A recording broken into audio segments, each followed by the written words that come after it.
Bienvenue à l'écoute de cette nouvelle chronique sur l'émission de l'ADSE aujourd'hui avec Gisèle Hellec, aide-soignante. Gisèle Hellec, sur le plan pratique, comment ces activités de stimulation cognitive se font? Comment? Sous forme d'atelier? Est-ce qu'il y a des supports? Combien de temps ça dure? Quelle fréquence? Alors, pour moi, c'est tous les mardis après-midi. J'ai 2 créneaux puisque je peux avoir 2 patients, un à 14h et l'autre à 15h30. Donc, à chaque fois, ça dure 1 heure.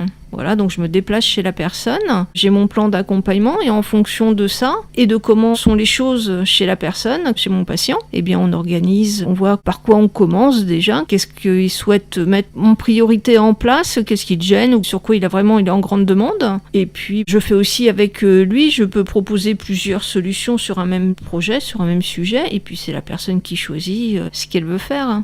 Donc on sent bien que la personne est active. Oui. Elle participe grandement. Ah oui, il faut. Et je commence toujours ma première séance en ESA avec les patients avec un jeu qui s'appelle, un jeu façon de parler, qui s'appelle J'aime, j'aime pas. C'est tout un lot d'images. Alors c'est un café, une tasse de café, une tasse de thé, du chocolat, un paysage de campagne et autres. C'est vraiment une communication, ce qui n'engage à rien. Il n'y a pas de choses confidentielles qui sont dites, mais c'est de dire j'aime le café, et vous, est-ce que vous aimez le café? J'adore me balader en forêt, ah bah non, moi j'ai horreur de ça. Voilà, on fait des petits échanges comme ça sur énormément de thèmes, la nourriture, le sport, les activités, et j'aime bien ce jeu parce que on est à égalité. La personne me parle, mais moi je parle de moi aussi. Il n'y a pas de rapport de hiérarchie. Exactement, et ça je trouve que c'est une bonne idée de nous avoir procuré ce petit jeu. Je commence toujours par ça, je trouve que c'est une très bonne chose. Ça instaure une espèce d'égalité entre eux et moi, puisque je leur demande de me parler d'eux, mais moi j'ai parlé de moi aussi. J'ai pas hésité, j'ai commencé par ça. Donc comme ça ils voient que je suis pas là pour... je suis pas le père fouettard, quoi. Alors ça sollicite aussi une attention à ce que les personnes aiment, ou n'aiment pas en l'occurrence, pour reprendre ce cas. Ça veut dire que ça passe par quoi? Par la vue? Ça passe par des sensations? Vous parliez de l'odeur du café éventuellement. Est-ce que la personne, elle va être amenée à prononcer, à choisir et à vous indiquer ce qu'elle aime et ce qu'elle n'aime pas? Alors c'est sur des images, oui. C'est des images, oui. Ouais. Ça veut dire que ces images-là, elles vont susciter un souvenir, elles vont susciter une réflexion. Oui, et c'est aussi le but, c'est de raconter des choses sur la vie. Or bon, c'est vrai que sur le café et le thé, il n'y a pas grand-chose, mais ça peut être sur des balades en forêt ou les vacances au sport d'hiver, et là, les gens se mettent à parler de souvenirs, souvenirs de travail, souvenirs de vacances, souvenirs d'école, c'est bien. Alors je vous pose la question parce qu'il y a, semble-t-il, plusieurs mémoires. La mémoire ancienne est plus présente que la mémoire récente, oui. Oui. Et en ce qui concerne les sens également, une odeur ancienne peut venir faire remonter un souvenir ancien. Exactement. Par exemple, une tarte aux pommes qui était cuisinée par la maman dans le passé ou la grand-mère. Oui. L'odeur ou de faire en atelier cuisine, j'en ai fait aussi avec les personnes qui ont des troubles cognitifs, de faire par exemple une pâtisserie, une tarte aux pommes, un truc tout bête.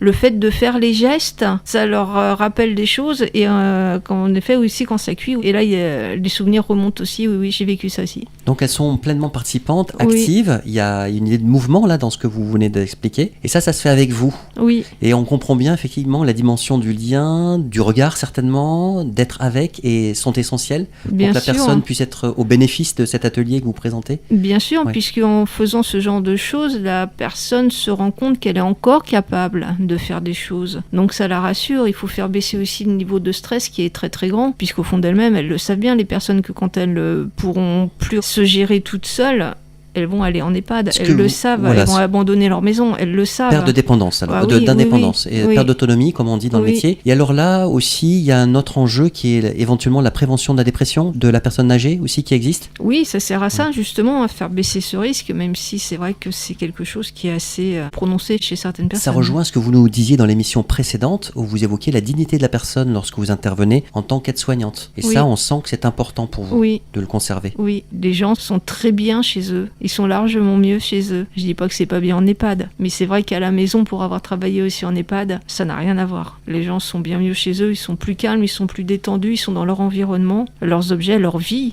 C'est leur vie, leur maison.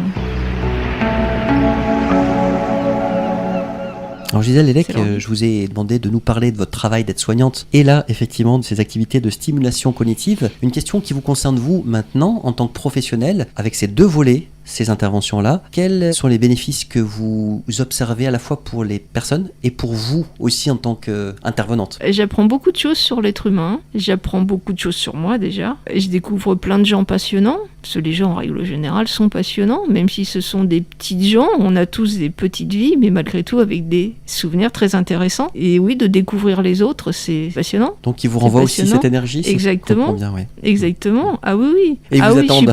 Ah oui, ils nous attendent, puis nous aussi, on est contents d'aller les voir.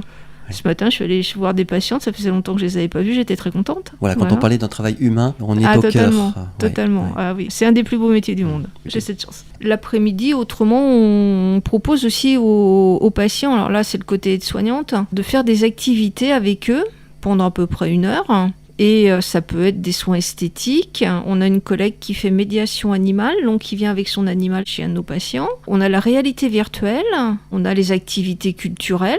Ce sont des casques Oui, la réalité virtuelle, oui, c'est un casque 3D. Là, on a les activités culturelles, on a massage bien-être et on a commencé l'activité physique adaptée.